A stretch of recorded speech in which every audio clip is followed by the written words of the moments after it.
그래서 오늘 2장 예수님의 첫 기적이 뭐냐면 갈릴리 가나 혼인잔치에서 물로 포도주를 만든 내용이에요. 이게 예수님의 공생, 예수님의 기적은 너무너무 많은데 그 기적에서 첫 번째 기적을 혼인잔치에서 물로 포도주 만드는 기적을 행하셨어요. 사실은 대단히 의미가 있지 않겠어요? 공생애에 하나님의 아들로서 행하실 때에 첫 사건을 일으켰는데 그게 물로 포도주 만드는 기적이었다. 그래 거기에 대해서 오늘은 말씀의 의미를 생각하고 성경이 우리에게 무엇을 가르치려고 하는가, 성경을 통해서 주시는 하나님의 음성을 들을 수 있는 귀한 시간이 되기를 바랍니다. 요한복음의 주제가 뭐라 그랬어요? 혹시 아십니까? 요한복음을 우리가 읽을 때, 또한 요한복음을 성경으로 공부할 때, 설교를 들을 때에도 우리 성도님들이 요한복음이라고 하면 항상 잊지 말아야 될 게 있어요. 두 단어입니다. 하나는 믿음이라는 단어요, 또 하나는 영생이라는 단어입니다. 바꿔 말하면 요한복음은 믿음과 영생의 복음이다, 이렇게 말씀을 드릴 수 있습니다. 그것이 이제 1장부터 사실 21장까지 쭉 이어져 가요. 그런데 1장은 이 믿음과 영생의 복음을 주제로 하면서 1절부터 18절까지 서원이 나오고, 근데 그 서원 속에서도 뭐냐? 하나님이 증거하신다는 거예요. 하나님은 그의 아들 예수 그리스도, 하나님의 아들이신 예수, 그분이 메시아이심을 증거하시는 거예요. 그래서 하나님이 증거하신다. 자, 우리가 믿음을 얘기할 때 늘 한 가지 여기서 미리 지식적으로 이해해야 될 게 있어요. 누구한테 믿으라고 할 때 혼자 독단적으로 주장하면 야, 그건 네 생각이잖아, 그럴 수 있어요. 예를 들어 어떤 사건에 있어서도 한 사람이 주장하면 당신의 주장을 어떻게 인정할 거냐, 증거할 거냐, 알리바이가 있느냐, 증인이 있느냐 따지잖아요. 그래서 성경은 믿음과 영생의 복음에 있어서 믿음의 문제를 얘기할 때 하나님이 증거하신다는 거예요. 세례요한이 증거한다는 거예요. 그런가 하면은 세례요한의 증거를 받은 안드레가 또 예수님 만나고 증거를 해요. 그 증거를 받고서 또 이제 베드로가, 빌립이, 나다나엘이 막 계속 중요한 인물들이 나오는데 그들이 다 예수님을 증거하는 거예요. 그래서 1장에서 이 믿음과 영생의 복음에서 믿어야 됩니다, 그분은 하나님의 아들 예수님입니다, 그리스도입니다 할 때 많은 사람들이 증거하는 거예요. 그렇다, 그렇다, 내가 보니 그렇다, 와 봐라 실제다, 이런 거예요. 이게 요한복음 1장에서 쭉 나오고 있어요. 그리고 여기에 대한 결론이 뭔지 아세요? 1장 51절에 그런 말씀이 있어요. 예수님을 통해서 하시는 거예요. 믿는 자는 하나님의 영광을 보리라. 막 가슴이 떨리는데, 저는 이 요한복음 보면은 아주 어떤 때는 말씀 속에서 내가 설레이는 게 있어요. 근데 그 설레는 것 속에서 주님의 말씀이 나를 사로잡는 게 있어요. 믿는 자는 하나님의 영광을 보리라. 그때마다 주여, 저에게 믿음 주세요. 주님이 기뻐하시는 믿음, 하나님의 영광을 볼 수 있는 믿음의 소유자가 되기를 원합니다. 네, 기도 제목 중에 하나예요. 그리고 이런 것이 우리 성도님들에게도 함께 나누어지기를 바라서 설교하는 거예요. 믿는 자는 하나님의 영광을 보리라. 이렇게 해서 요한복음이 끝나요. 그리고 3장은 우리가 아주 쉽게 잘 아는 내용이 있죠. 하나님이 세상을 이처럼 사랑하사 하면서 나오는 게 뭐예요? 저를 믿는 자마다 멸망치 않고 영생을 얻으리라는 거죠. 그래서 이 믿음과 영생이 사실은 3장에 가면은 얼마나 강력하게 증거가 되는지 모릅니다. 그런데 그 앞부분의 내용이 뭐냐면 이 영생의 부분을 얘기하면서 그 앞부분에 나다나엘과 그 니고데모와 예수님과의 대화를 통해서 사람이 거듭나야 한다, 이게 3장에 나와요. 거듭나지 아니하면 하나님 나라 볼 수도 없고 하나님 나라에 들어갈 수도 없다는 겁니다. 그래서 하나님 나라에 들어가려면 어떻게 해야 됩니까? 하나님의 독생자 예수 그리스도를 믿으라. 이게 또 나오는 거예요. 거듭나야 하나님 나라 갈 수 있는데 그 거듭나는 방법이 뭡니까? 하나님의 보내신 자, 하나님의 독생자 예수를 믿으라는 거예요. 그리고 그렇게 믿음을 얘기하는데 바로 그 뒤에 부분에서 어떻게 그럼 하나님께서는 그 믿음을 통해서 영생으로 이끄시죠? 예수님은 어떻게 그 일을 하실 건데요? 이것이 3장 14절 15절에 가서 인자가 모세가 뱀을 든 것처럼 나무에 뱀을 매다른 것처럼 인자도 나무에 들릴 것이다 이러면서 뭐라고 하냐면 십자가를 통해서 모든 사람을 내게로 이끌 것이다 이걸 암시하고 있어요. 그 당시 사람들은 이 말을 못 깨달아요. 메시아가 십자가 진다는 건 상상도 못하는 일이었어요.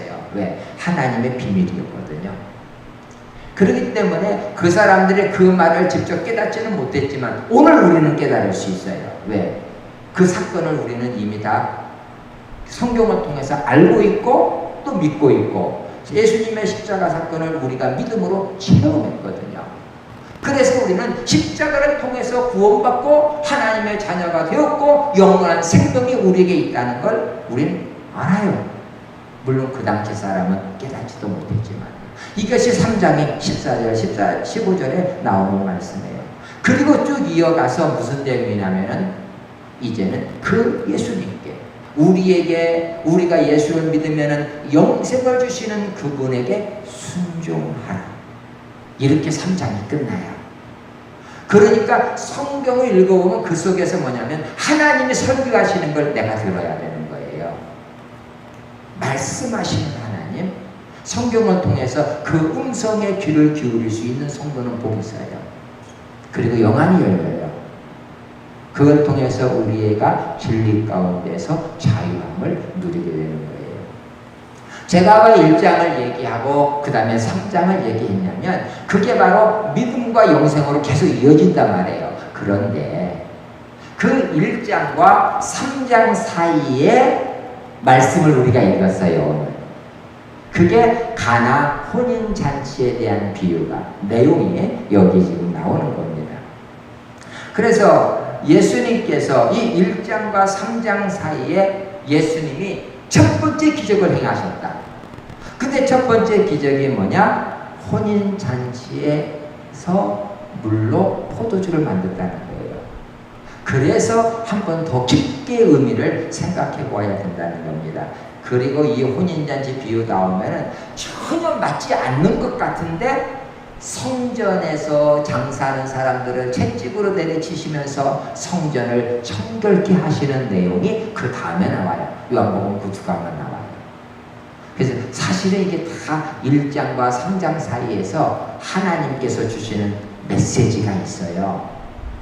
그걸 들어야 우리는 성경을 통해서 하나님의 음성을 들을 수가 있는 겁니다. 자, 그러면 여기서 그냥 본문으로 가보는 거예요. 왜 1장과 3장 사이에서 가나 혼인잔치에서 물 포도주 만드는 기적을 행하셨을까? 이게 왜 성경에 나왔냐는 얘기예요. 왜? 예수님의 행하신 기적은 너무너무 많습니다. 뭐 죽은 자 살린 기적도 많은데요. 겨우 혼인잔치에서 기적 행한 것을 첫 번째로 나타낸다는 건 뭔가 좀 빈약하지 않겠냐 하는 의미가 있는 거예요. 왜? 죽은 자 살린 건 기적 중에 더 크잖아요.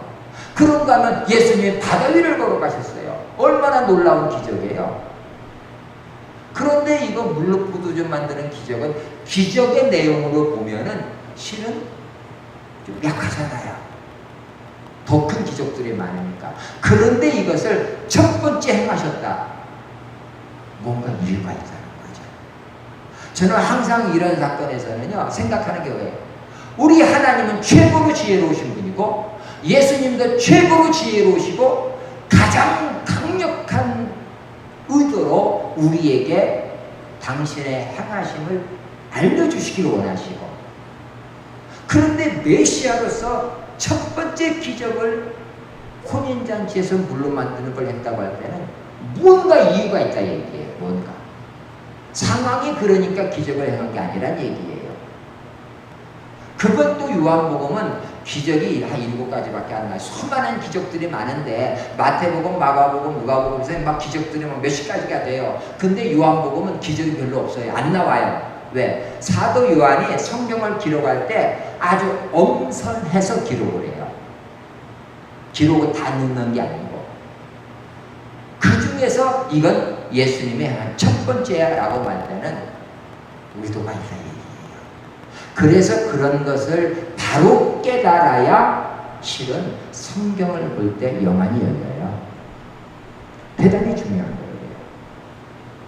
그러면 여기서 우리가 생각해봐요. 하나는 예수님은 혼인을 귀하게 여기시기 때문에 그래서 첫 번째 기적으로 혼인에서 기적을 행하셨다. 맞을까요? 틀릴까요? 성경은 그걸 의도로 하지 않습니다.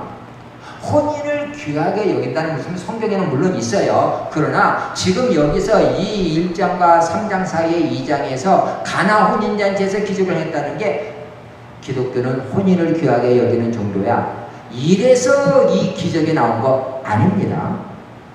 두 번째 우리가 생각해 보는 게 뭐냐면 이제 예수님의 신적인 능력, 이 표적이라고 할 때 세메온이라고 표현하는데 이런 세메온이라는 것은 예수님의 신성을 드러내는 초자연적인 능력 이런 의미가 있어요.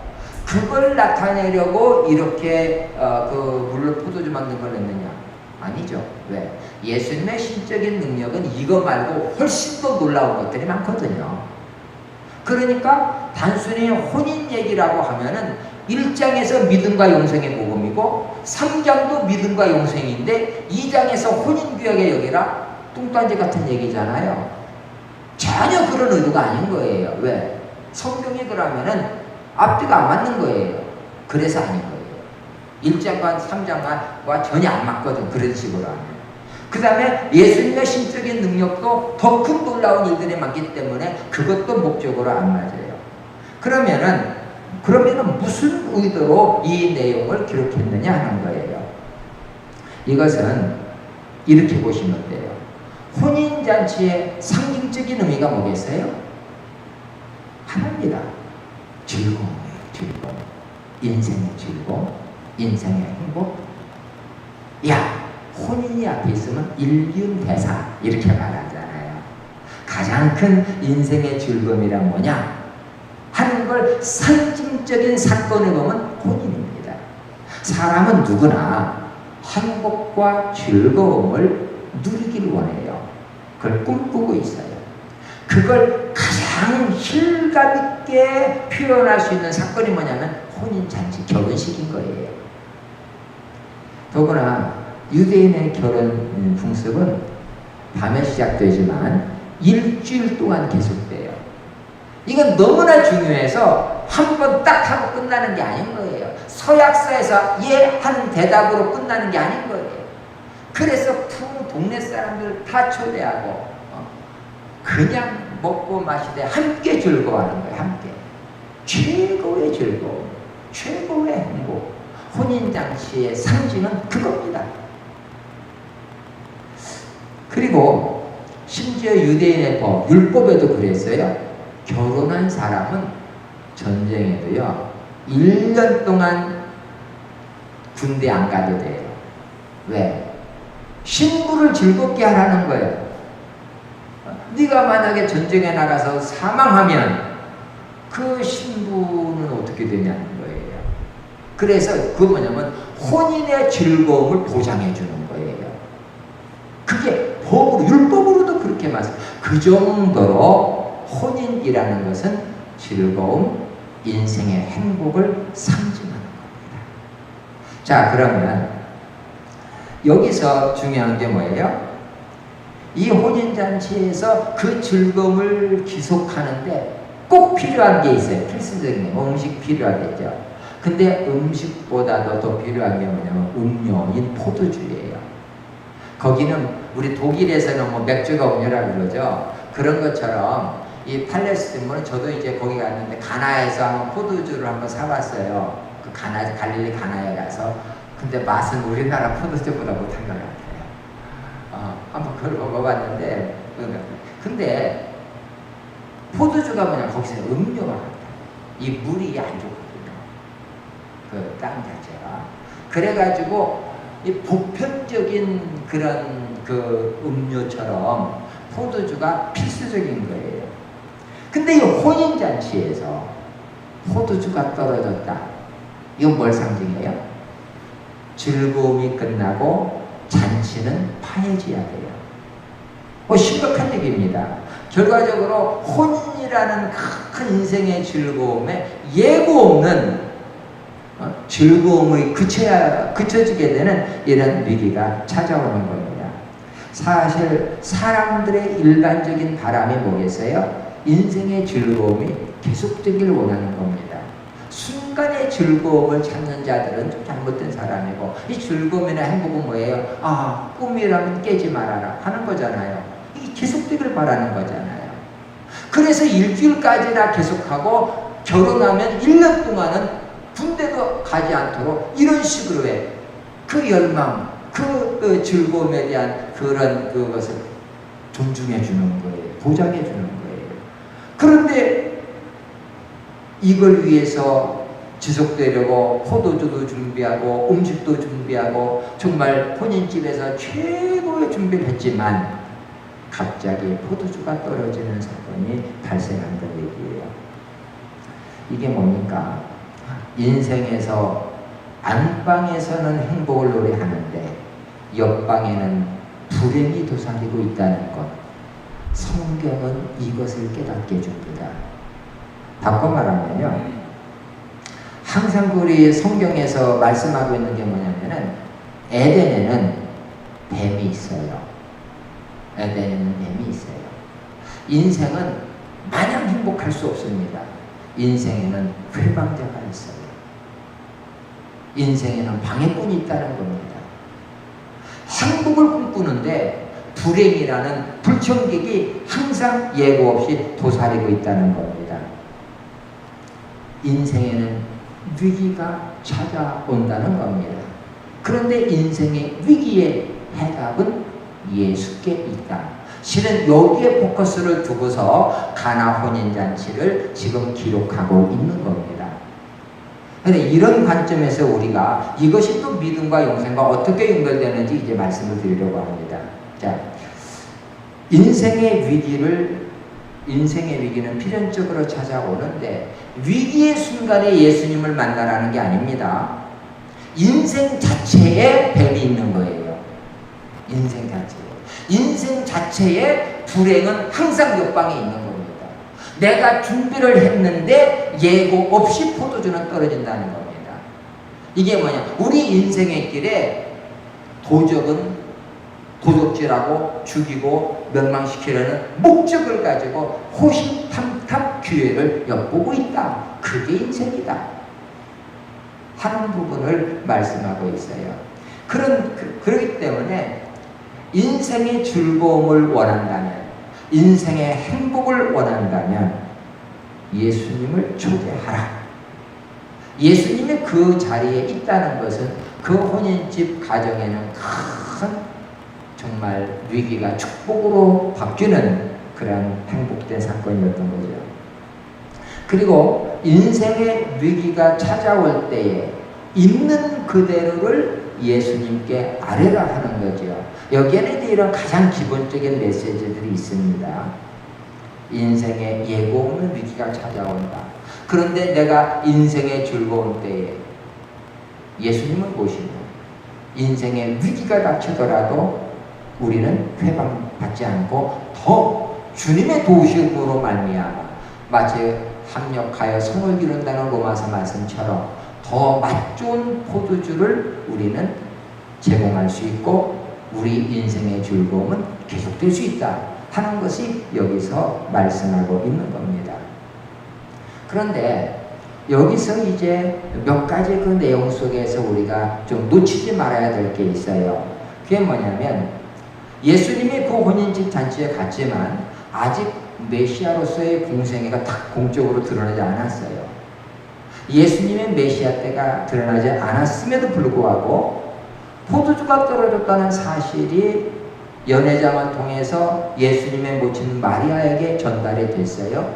근데 마리아가 그 소식을 듣고 예수님께 예수님, 이 집에 혼이 뭐야, 지금 포도주가 떨어졌다, 심각하다 하고서는 예수님께 기적을 행할 것을 바라는 겁니다. 우리가 언뜻 여기서 오해하면 안 되는 게 있어요. 그 내용 속에서 문제가 있으면 마리아한테 얘기하고 마리아는 예수님한테 이렇게 중보 기도해 줌으로 문제가 해결된다. 그래서 성모 마리아여 하고서 그것이 예수님께 전해지길 바라는, 전혀 잘못된 겁니다. 성경은 그렇게 말하지 않습니다. 성경을 오해한 거예요. 바꿔 말하면 마리아가 우리의 문제에 대한 해결을 위한 중보자라는 것을 성경이 말씀하는 게 아니에요. 우리의 중보자는 성경 말씀대로 오직 한 분 예수뿐입니다. 우리의 대언자가 예수뿐이에요. 마리아가 우리의 대언자가 아닙니다. 중보자가 아닙니다.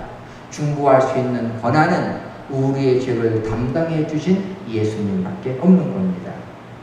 따라서 여기 마리아와 예수님의 대화 내용이 마리아의 중보자로서의 역할을 부각시키는 게 아니고 오히려 그 반대로 예수님의 메시아로서의 사역은 마리아가 예수님의 모친일지라도 예수님께서 그러시네요. 내 때가 이르지 아니하였나이다. 왜? 메시아로서의 사역은 아버지의 뜻에 따라서 아버지의 때에 내가 행하는 겁니다.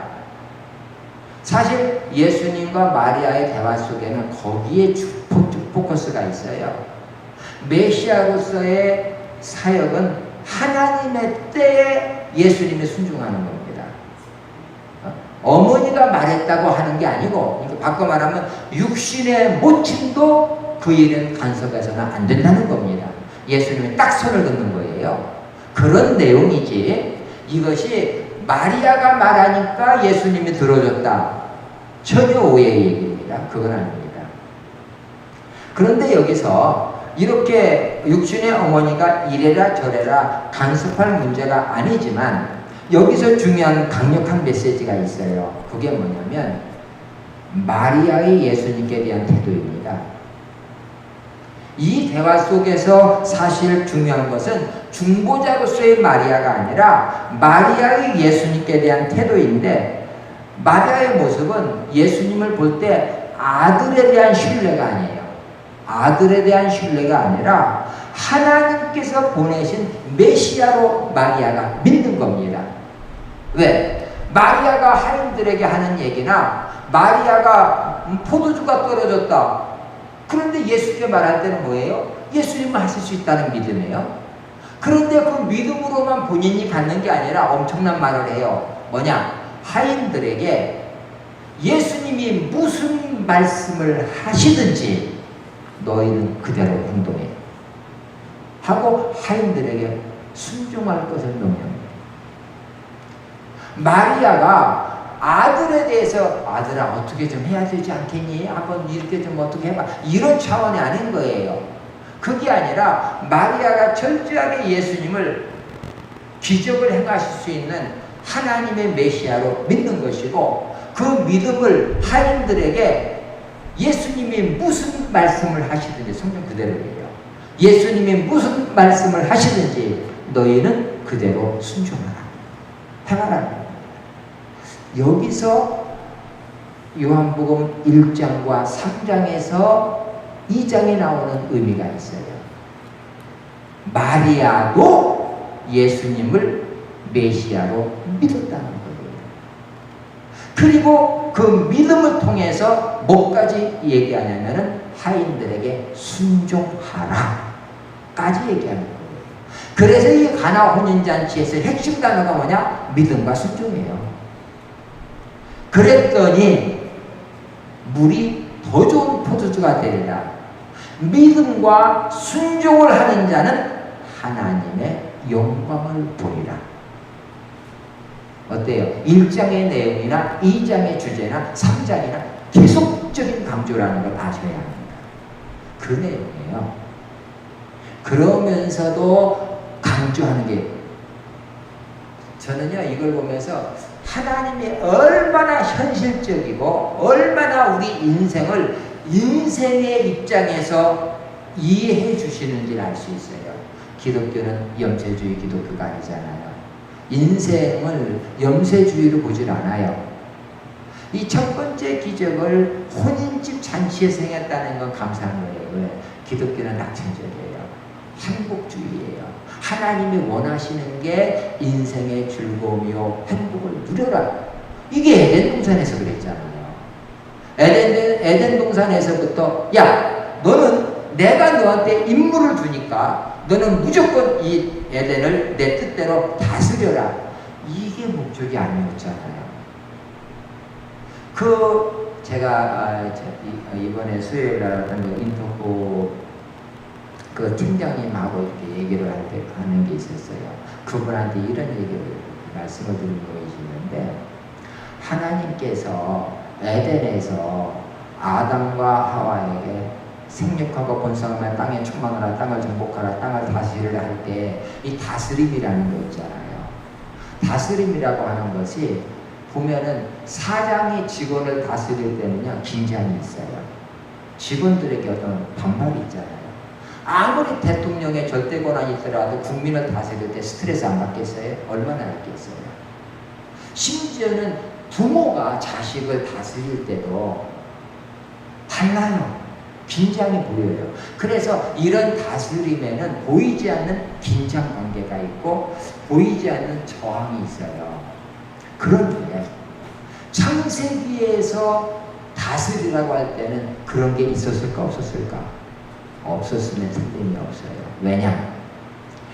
하나님께서 인간을 만들 때 하나님의 형상을 주셨어요. 짐승들은 없었어요. 피조물 세계에서 유일하게 하나님의 형상으로 만드셨어요.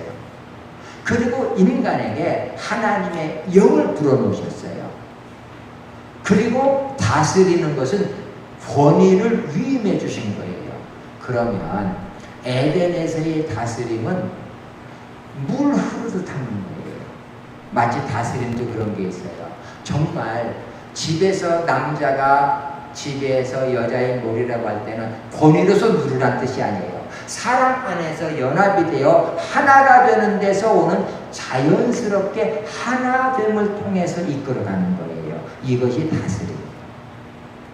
근데 이런 그 다스림 속에는 얼마나 그것이 순리적으로 되는 거예요. 그 속에서 행복이 있어요. 그 속에서 즐거움이 있어요.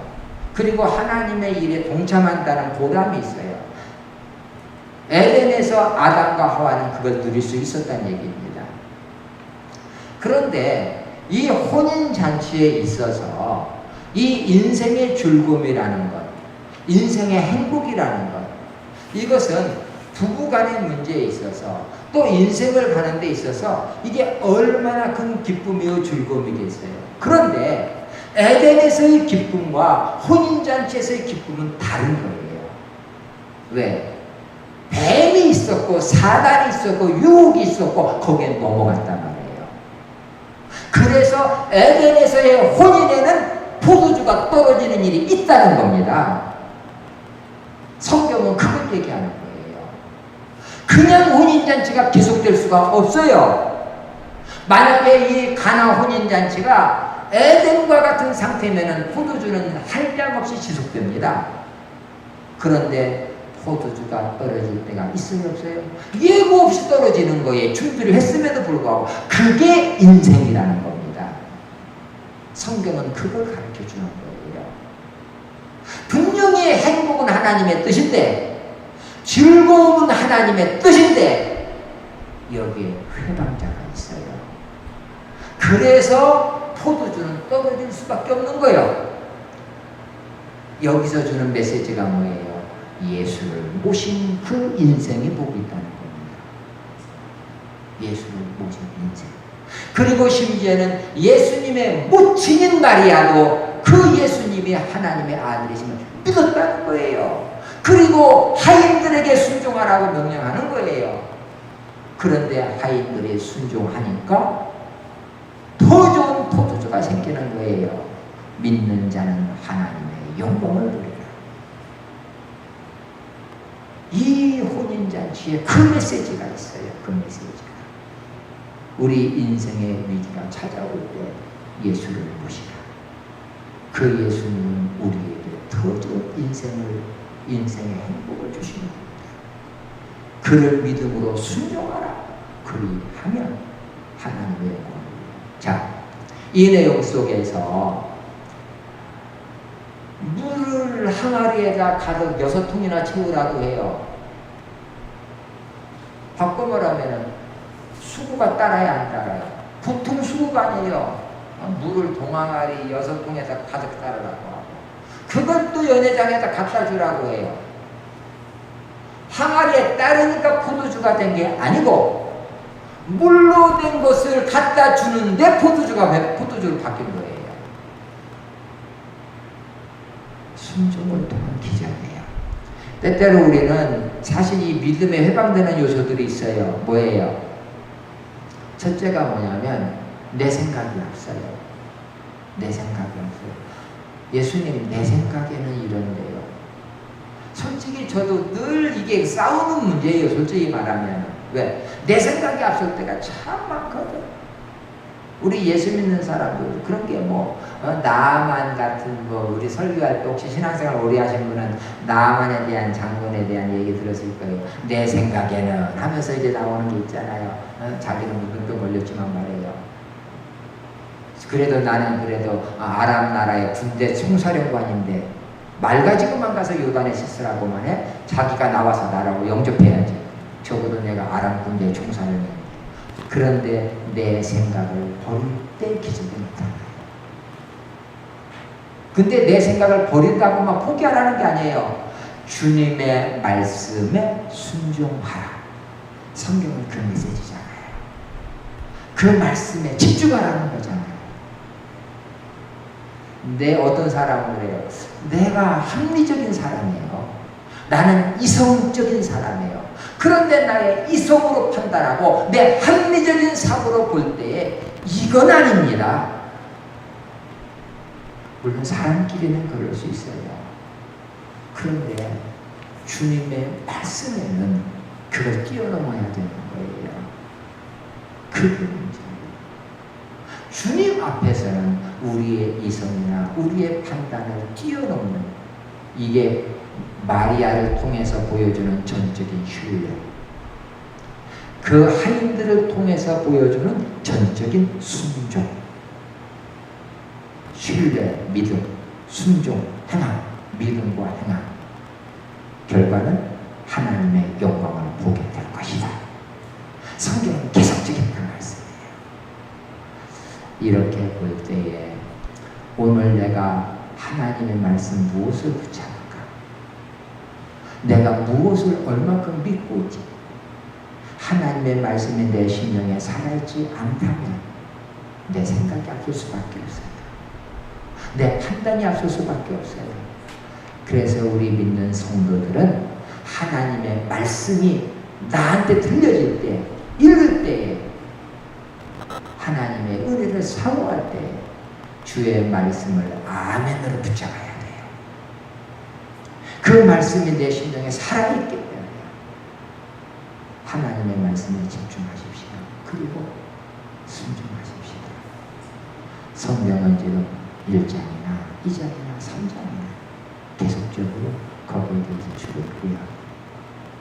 다음 시간에는 이 믿음을 어떻게 우리가 내 것으로 만들 수 있지? 어떻게 이 믿음을 통해서 역사가 일어나게 할까? 성경 청결의 사건을 통해서 한번 말씀을 보겠습니다. 기도하시겠습니다.